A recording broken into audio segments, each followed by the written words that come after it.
Welcome ninth class. देखिए आज हम कुछ डाउटफुल न्यूमेरिकल्स को डिस्कस करने वाले हैं जिसमें आपको डाउट आ रहे थे। ठीक है, तो यहाँ पर देखिए फर्स्ट न्यूमेरिकल है, क्या बोला गया है, describe the motion of a body which is accelerating at a constant rate 10 metre per second square. If the body starts from rest how much distance will it cover in 2 seconds. सबसे पहले आपको ये समझना होगा, ये confusion रहता है कि ये जो एक्सेलरेशन गिवन है वो आपने लिख लिया है, ठीक है, टाइम गिवन है वो आपने लिख लिया है, आपसे डिस्टेंस पूछा है वो हमें नहीं पता। और बच्चे जो कन्फ्यूज़न रहते हैं वो u और v में रहते हैं कि u को ज़ीरो लें कि v को।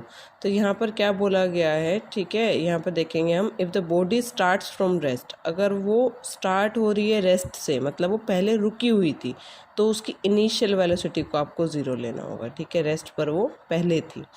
अगर वो रेस्ट पर आ जाती है ब्रेक लगाने से या कुछ सडन कोई चीज़ अप्लाई, ब्रेक सप्लाई, ऐसे इस तरह से कोई कंडीशन आती है, तो उसकी फाइनल वेलोसिटी बाद में, मतलब पहले तो वो मूविंग थी, बाद में अगर वो रेस्ट पर आती है तो फाइनल वेलोसिटी आपको यहाँ पर ज़ीरो लेनी होती है। ठीक है, ये चीज़ ज़रूर समझें। अब यहाँ पर देखते हुए कि यहाँ पर आपके जो कितने डायमेंशन गिवन है, ए है, टी, यू और एस कैलकुलेट करना है। इन चार का यूज़ करते हुए तो सेकंड इक्वेशन बेस्ट होगी। ठीक है, जो फर्स्ट इक्वेशन है उसमें v equal to U plus A T, तो यहाँ पर v हमारे पास नहीं है तो फर्स्ट का हम यूज़ नहीं कर सकते। ठीक है ना, तो सेकंड इक्वेशन बेस्ट है जो हमने अप्लाई कर दिए हैं। तो यहाँ आप कैलकुलेट करेंगे तो डिस्प्लेसमेंट आ जाएगा 20 मीटर। यहाँ पर u ज़ीरो होने से जब u t से मल्टीप्लाई होगा तो ज़ीरो आ जाएगा। उसके बाद इस क्वेश्चन में ये भी पूछा गया है, डिस्क्राइब द मोशन, कि मोशन किस तरह का होगा बॉडी का, which is accelerating at a constant rate 10 metre per second square. इसका मतलब क्या है ये आपको बताना है। जो ऑब्जेक्ट इस तरह से एक्सेलरेट कर रही होगी, ठीक है, कॉन्स्टेंट रेट पर, तो it means the body, the velocity of the body increasing 10 metre per second in each second.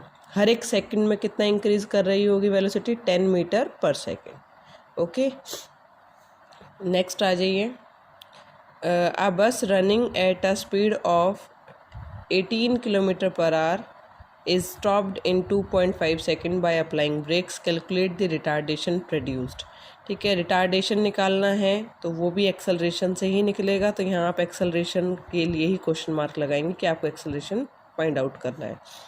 Time given है, फाइनल वेलोसिटी ज़ीरो हो रही है यहाँ पर, ठीक है, क्योंकि बाद में ब्रेक सप्लाई करने से वेलोसिटी ज़ीरो हो गई, अभी आपको मैंने ये डिस्कस करके बताया।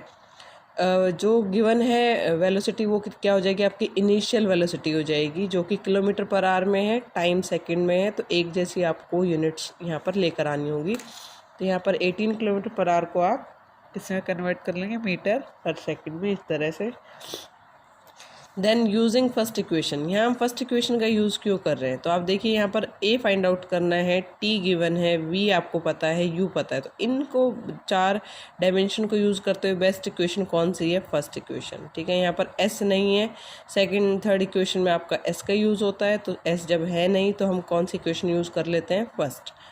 तो फर्स्ट इक्वेशन में आप ये पुट करेंगे तो आपको रिटार्डेशन आ जाएगा -2 metre per second square. Okay, इस तरह से देखेंगे। वेरी इंपॉर्टेंट क्वेश्चन, और ये थोड़ा अलग क्वेश्चन भी है, तो आप थोड़ा ध्यान से देखिए। और ये एक बच्चे का डाउट था, मैंने आपको ये अभी तक नहीं दिया है क्वेश्चन करने को, ये किसी का डाउट आया था इसलिए मैंने यहाँ पर डाला इसको। Okay, on a 200 kilometre track a train travels the first 50 kilometre at a uniform speed of 40 kilometre per our. यहाँ तक के क्वेश्चन को पहले समझ लेते हैं। एक ट्रेन है जो यहाँ से यहाँ तक के सफ़र को तय कर रही है और ये दूरी कितनी है, 200 किलोमीटर। ठीक है, तो तब ये इसमें से 50 किलोमीटर ये कवर कर चुकी होती है, कितनी स्पीड के साथ में, 40 किलोमीटर पर आवर की स्पीड से।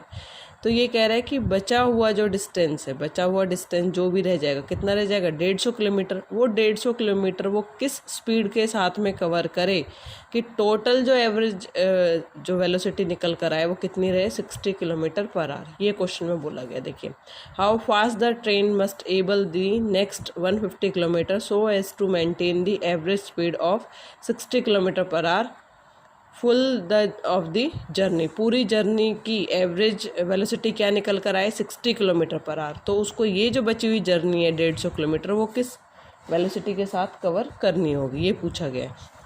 तो इस क्वेश्चन में आप सिंपल है, सबसे पहले देखिए हमें एवरेज स्पीड पूरे अगर निकालनी होती जर्नी की, आपके पास पूरी जर्नी का डिस्टेंस गिवन है और पूरी जर्नी का टाइम गिवन होता तो हम डायरेक्टली पुट कर देते। एवरेज स्पीड क्या होती है? Total distance covered and the total divided by total time, ठीक है। तो यहाँ एवरेज स्पीड कितनी रखनी है आपको पूरे पाथ पर? 60 रखनी है और डिस्टेंस कितना कवर करना है? 200। बट टाइम सेम नहीं है, टाइम अलग अलग है। यहाँ पर 2 हिस्से में बांट दिया गया है, जो 50 किलोमीटर कवर किए हैं वो कुछ और वेलोसिटी से है और जो बचे हुए 150 किलोमीटर वो किसी और वेलोसिटी से कवर करने। जब वेलोसिटी अलग अलग होगी, आपकी स्पीड अलग अलग होगी, तो आपको टाइम भी अलग अलग लगेगा बिल्कुल, है ना। तो आप क्या कर लेंगे, यहाँ पर टाइम T1 एंड T2 में इसको डिवाइड कर लेंगे। देखिए फर्स्ट जो 50 किलोमीटर वहाँ मैंने T1 लिखा है, बचा हुआ 150 किलोमीटर वहाँ मैंने T2 लिखा है। क्लियर है?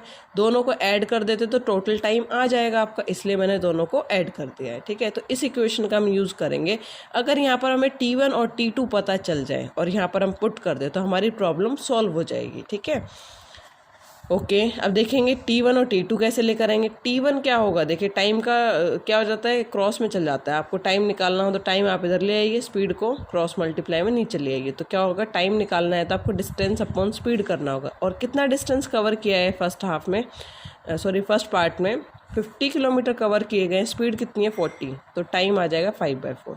वहीं पर टाइम 2 की बात करें तो T2 की बात करें तो 150 किलोमीटर कवर किए गए हैं, बट किस वेलोसिटी से कवर किए गए वो हमें नहीं पता, उसको मैंने v लिख दिया है।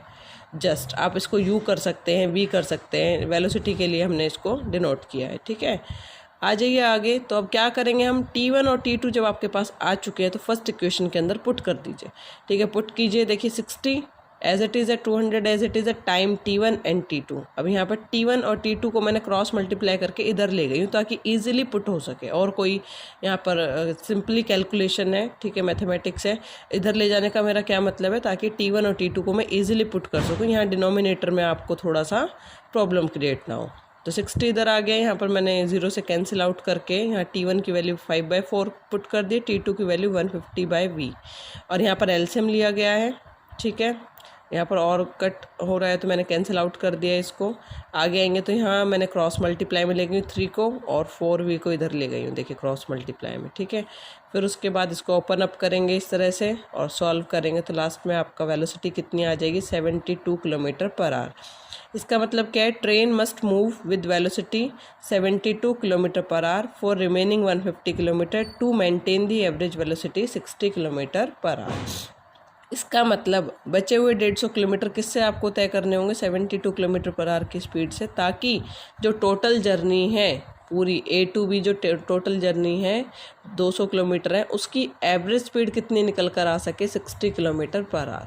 इस तरह से ऐसे क्वेश्चन आपको करने होते हैं, ठीक है। बहुत अच्छा क्वेश्चन है, आप इस खुद से ट्राई कीजिए एक बार, देखने के बाद क्या आप कर पाते हैं। स्टेटमेंट को आप लिख लीजिए अपनी नोटबुक में और खुद से ट्राई करने की कोशिश कीजिए। आ जाइए, एक और क्वेश्चन है। A cyclist is traveling at a 15 meter per second. She applies brakes so she does not collide with a wall 18 meter away. What deceleration must she have? Actually क्या कह रहे हैं, साइकिल पे एक लड़की जा रही है, उसकी स्पीड गिवन है, उसने ब्रेक लगाए हैं ताकि सामने जो वॉल है उससे वो टकराए ना, और कितनी दूरी है, 18 मीटर की दूरी से उसने ब्रेक अप्लाई किए हैं। तो डी एक्सेलरेशन बताना है, जो एक्सेलरेशन नेगेटिव एक्सेलरेशन प्रोड्यूस होगा, क्योंकि जब ब्रेक लगाते हैं तो वेलोसिटी डिक्रीज करती है और एक्सेलरेशन आपका क्या हो जाता है, नेगेटिव, ठीक है, उसी को डी एक्सेलरेशन बोला जाता है। तो एक्सेलरेशन ही कैलकुलेट करना है एक्चुअल में आपको। अब जो यहाँ पर गिवन है वेलोसिटी वो क्या हो जाएगी, इनिशियल, क्योंकि फाइनल वेलोसिटी 0 होने वाली, क्योंकि वो रेस्ट पर आ जाएगी ब्रेक अप्लाई करने से, तभी तो वो कोलाइड नहीं करेगी ना। कोलाइड का मतलब होता है टकराना। और डिस्प्लेसमेंट गिवन है 18 मीटर की दूरी पे डिस्टेंस जो है, ठीक है। तो using third equation of motion, third equation का यूज़ क्यों किया है, क्योंकि यहाँ देखिए फर्स्ट और सेकंड इक्वेशन में टाइम यूज़ होता है और यहाँ हमारे पास टाइम नहीं है, तो हम थर्ड इक्वेशन का यूज़ करते हुए इस तरह से इसको कैलकुलेट करेंगे तो एक्सेलरेशन आ जाए, डी एक्सेलरेशन आ जाएगा आपका -6.25 metre per second square. Okay, I hope आपको क्लियर हुए होंगे ये डाउट्स। एक और डाउट है एक स्टूडेंट का, ये एनसीईआरटी का क्वेश्चन है, मैंने डायरेक्टली बुक से आपको ये समझा रही हूँ। क्या कहता है यहाँ पर, देखिए, a farmer moves along a boundary of a square field of side 10 metre in 40 seconds. एक फार्मर है जो एक स्क्वायर फील्ड है, स्क्वायर फील्ड मतलब कि आपका स्क्वायर की शेप में एक खेत है इस तरह से, उसकी साइड्स कितनी है 10 मीटर 10 मीटर इक्वल होती है स्क्वायर है। एक राउंड पूरा कंप्लीट करने में उसको कितना टाइम लगता है, 40 सेकेंड्स लगते हैं। एक राउंड कंप्लीट कर लेता है चारों तरफ से घूम के। What will be the magnitude of displacement of the farmer at the end of 2 minute 20 seconds from his initial position। अगर उसने A से चलना स्टार्ट किया है इस तरह से A to B, B to C, C to D, ठीक है, तो कहता है कि 2 मिनट 20 सेकेंड में उसने कितना डिस्प्लेसमेंट कवर किया होगा, आपको ये बताना है। ठीक है, सबसे पहले तो आप टाइम जो है वो देखिए मिनट में और सेकंड्स में है, तो उसको किस में कन्वर्ट कर लेंगे हम, सेकंड्स में। जो मिनट है उससे 60 मल्टीप्लाई करेंगे और सेकंड्स एज इट इज़ उसमें ऐड कर देंगे, क्योंकि ये भी सेकंड में कन्वर्ट हो गया और ये भी सेकंड है। ठीक है, तो ये 140 सेकंड आ जाएगा।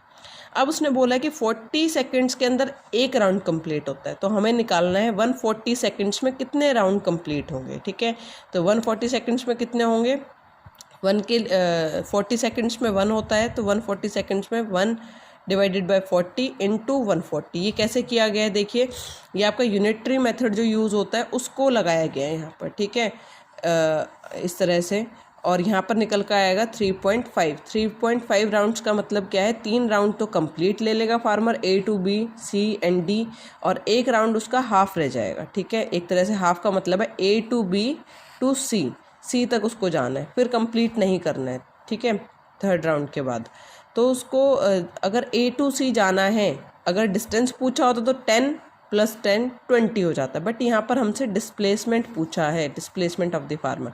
सो A to C जाने का shortest path A B C नहीं होगा, डायरेक्टली A to C होगा, जो कि ये है। अब यहाँ पर आप देख रहे हैं, अगर हम देखें तो A B C is a right angle triangle, और A C क्या है, हाइपोटेन्यूज है, तो यहाँ पर वही इक्वेशन आपका लगाया गया है। यहाँ पर पाइथागोरस थ्योरम, A C आपको कैलकुलेट करना है, हाइपोटेन्यूज है वो होता है, क्या होता है, परपेंडिकुलर स्क्वायर प्लस बेस उनका स्क्वायर, इस तरह से आपको ऐड करके AC की वैल्यू आ गई 14.143 मीटर। अब आप देख रहे हैं यहाँ पर कि अगर हमारा डिस्टेंस पूछा होता तो हम यहाँ पर बोलते 20, AB 10 और BC 10, 20 हो जाता है, बट डिस्प्लेसमेंट क्या होता है, शॉर्टेस्ट पाथ, तो आपको directly A to C distance calculate करना होगा, वो डिस्प्लेसमेंट कहलाएगा इस केस के अंदर। ठीक है, इस तरह से ये भी अच्छा क्वेश्चन है, और आई होप आपको क्लियर हुए होंगे डाउट्स न्यूमेरिकल्स को लेकर। Thank you class.